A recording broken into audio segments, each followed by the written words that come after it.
tourne à 0 là, Simone, j'ai pas mes lorgnettes. Tu crois que j'ai les miens? Bah tu lui as mis à 3, Oui, mais là, 0. Voilà. Ah bon, il n'y a plus de vapeur. Il n'y a plus de vapeur. Alors allons-y. Repasse, oui. Ça va pas repasser lourd, hein. Je t'occupe. Voilà, alors donc pour en revenir, donc moi c'était Cani qui m'avait appelé pour me dire ce qui s'était passé par un coup de fil, comme quand tu étais au commissariat puis qu'il y avait eu un pépin avec Fatih. Et donc la première chose que j'ai fait, j'ai regardé Mino et j'ai dit viens vite, ta mère elle a fait quelque chose de mal, et je me suis mise à pleurer et puis tout de suite j'ai dit ça y est, elle va aller en prison, elle va aller en prison. Mais ce qu'il faut que tu te dises, c'est que si cet accident n'était pas arrivé, ce serait ta fille qui serait morte à l'heure actuelle. Oui, parce que quand moi je l'ai recueillie, il faut voir ce que Marité m'a dit, les sévices qu'il lui faisait, à la mettre toute nue dans une chambre, à l'arroser de froid, à la massacrer. Si c'était pas arrivé, ce serait ta fille qui serait morte, Ginette. Oui. Et moi, ce qui compte, c'est que c'est Marie-Thérèse. C'est Marie-Thérèse. Ce cri au secours, maman, ça, je peux pas oublier ça. Hein. Et je crois que n'importe quelle maman qui entendrait ça ne peut pas rester indifférente. On ne peut pas, c'est pas possible. Et encore, quand je suis partie, je me disais, faites mon Dieu que j'arrive à temps, parce que je connaissais la violence de Fatih, puisqu'il m'avait jeté moi aussi dans l'escalier. Ah oui, ça c'est... Donc, je me prêtais à me mettre au lit. Le téléphone a sonné. J'ai décroché. J'ai entendu au secours, maman, au secours. Et comme j'entendais dans le téléphone le bruit des voitures, j'ai dit, mais Marie-Thérèse, où tu es? Elle me dit, je suis dans une cabine téléphonique. Mais qu'est-ce que tu fais là, puisque tu ne dois pas descendre? Le docteur t'a interdit de bouger. Elle me dit, Fatih rentre à la maison, il m'a obligée à me lever. J'ai froid et j'ai terriblement mal. Au début, j'ai douté, j'ai pensé que... Je lui ai dit, ben alors passe-moi ton mari. Elle m'a passé Fatih. Je lui ai dit, Fatih, qu'est-ce que vous faites en ce moment avec Marie-Thérèse? Elle m'a dit, de toute façon, je suis mariée avec Marie-Thérèse. Je vous en... Bon, les mots, je ne les répéterai pas. Elle est ma femme. Si je veux la démolir, je la démolirai. Ah oui, alors dans 5 minutes, je suis là. Et tout c'est... Mais entre-temps, quand Fatih a fait des menaces de mort à mes voisins de palier, ils sont allés chercher une carabine pour se défendre au cas où toute une bande arriverait ici pour leur... Et quand le voisin est arrivé, avec cette carabine, sa femme n'en a pas voulu à la maison. Elle a dit non, moi cette carabine, je n'en veux pas. Ils ont donc pensé la mettre au bout du balcon là-bas, tu vois, la cacher. Moi, je supporte pas, on peut pas laisser une carabine Bien avec... sûr.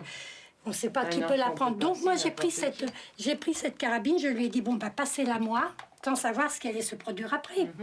Je vais la mettre à la maison, donnez-moi tout. Ils m'ont donné la carabine et la boîte de balles. Et j'ai tout mis là dans le coin.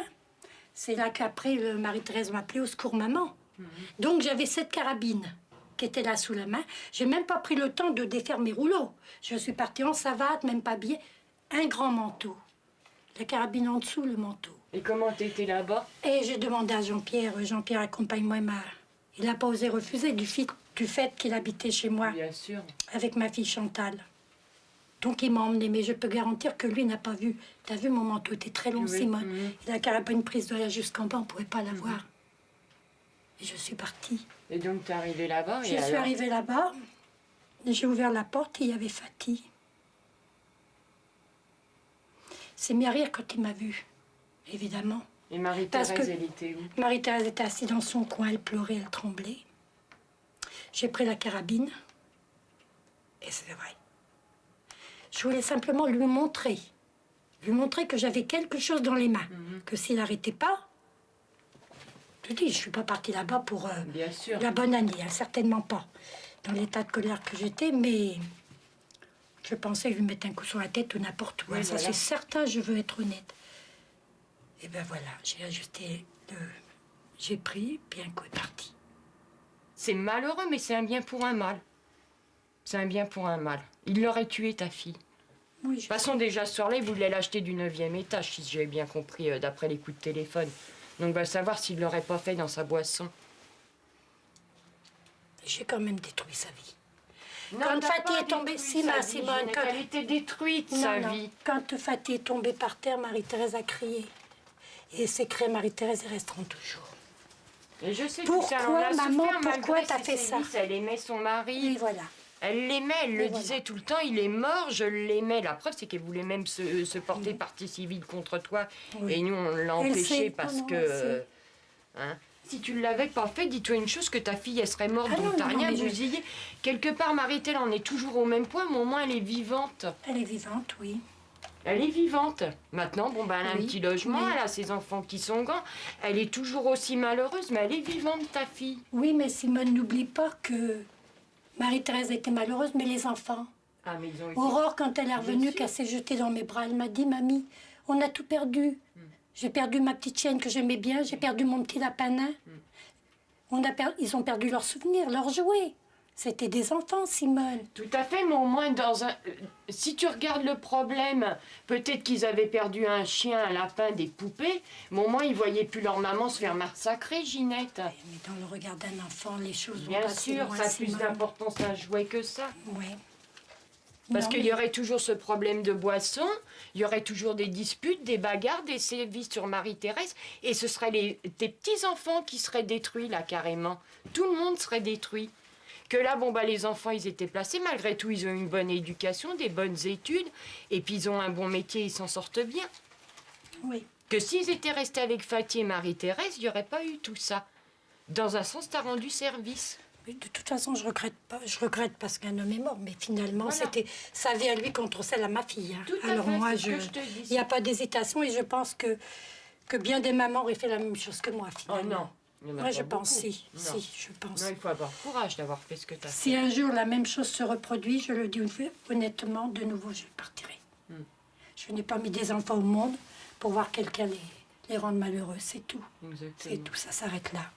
C'était plus que malheureux. Qu'on me juge comme on voudra, ça m'est égal. Lorsque je suis sortie d'incarcération, que je suis rentrée ici, j'ai entendu des voisins qui me disaient « Assassin, elle sort dehors, la tête haute, elle devrait avoir honte. » Parce que personne n'a su dans quelles conditions j'avais fait ça. On m'a pris pour la vulgaire des criminels. Tout à fait. Par contre, j'ai eu des gens dont je m'occupe quelquefois ici, des personnes âgées que j'accompagne dans certains endroits pour ne pas qu'ils se fassent attaquer quand ils vont chercher de l'argent, qui m'ont sauté au cou et qui m'ont dit « On aurait fait la même chose si ça avait été notre enfant. » Tout à fait. Enfin, moi, de toute façon, la seule condamnation vraie qu'il y a, c'est, comme je suis un peu croyante, tu le sais, Simone, c'est celle-là. C'est C'est la justice. de C'est Dieu, voilà, en c'est fin tout. de compte. le restant. C'est excusable, c'est un accident, et puis t'as sauvé la vie de à ta fait, fille mais- quelque part, Ginette. Ben voilà. Et puis bon, ça va que t'avais un bon avocat, parce que Ah oui, sans oui, oui, Arago, oui, tu t'en oui. serais pas sorti Oui, comme oui, oui, ça. non, mais ça, c'est sûr et certain. Hein. Bon, même si c'était un accident que tu l'as pas voulu, puisque tu ne savais pas que la carabine était chargée, tu Oui, voulais mais- lui faire peur. Oui, mais T'as bien vu, même mon fils hier, quand il a lu ton article de journal, il dit « Elle hésite pas, la grand-mère, heureusement que t'avais pas une mitraillette. oui. » Parce que tu vois pas clair, mais en attendant, tu l'as pas loupé, hein. Heureusement qu'il y avait qu'une balle. Ça fait rire un peu aujourd'hui, mais c'est pas risible. Hein. Oh. Bah, on va pas en pleurer. On a assez pleuré comme ça, je crois. Bon, bah tu vois mon drap, hein, depuis tout à l'heure, je tourne dessus. Bon, bah, en fin de compte, je m'aperçois que tu sais pas repasser. J'ai arrêté la vapeur. Je voulais te donner mon linge, c'est pas la peine. Hein. Je préfère payer 45 francs à la dame en dessous de chez moi. Hein. Parce que là, il y a plein de faux plis, c'est ce que je t'avais dit. Hein.